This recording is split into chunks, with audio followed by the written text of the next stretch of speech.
In this lesson, I'll show you how to set up first-order differential equations. This is question 2 in the series. Just like in question 1, when reading these types of problems, look for words like slope or rate of change. Each of these can be represented as the first derivative.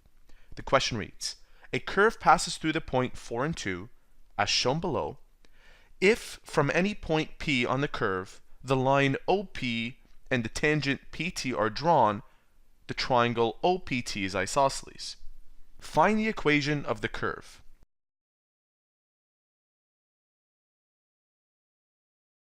So let's analyze this for a moment.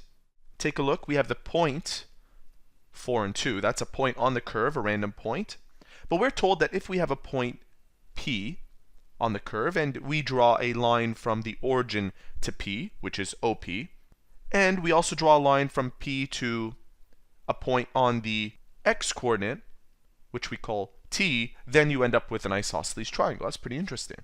An isosceles triangle is defined as one where you have two angles and two sides that are the same. So this angle, which I'll call theta, and this angle are the same, and these two lines are the same. If these two lines make up the same angle, then their slopes are the same, except that this one is going up to the right, whereas this one is going down to the right. This is telling me that whatever the slope is for OP, the slope for PT will be the same except negative. So we'll define the slope of PT as dy over dx, and the slope of OP as negative y over x. And you're probably curious as to why. Well, let's pretend that we actually found the slope of this line.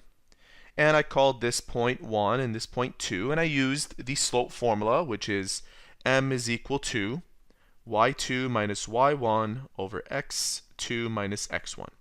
This point has the coordinates x and y, so I'll write down y for y2, and this point has the y coordinate 0.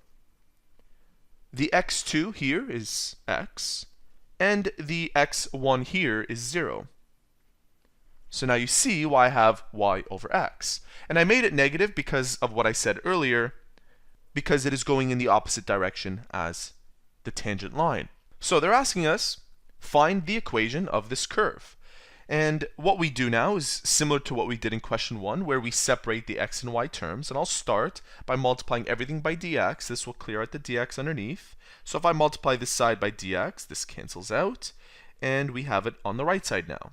So we have dy on its own on the left side is equal to negative y dx over x. If I divide both sides now by y, I'll end up with dy over y is equal to negative dx over x. I have separated the y and the x, just like how I should, and now I can integrate. So I'll take the integral of the left and the right side.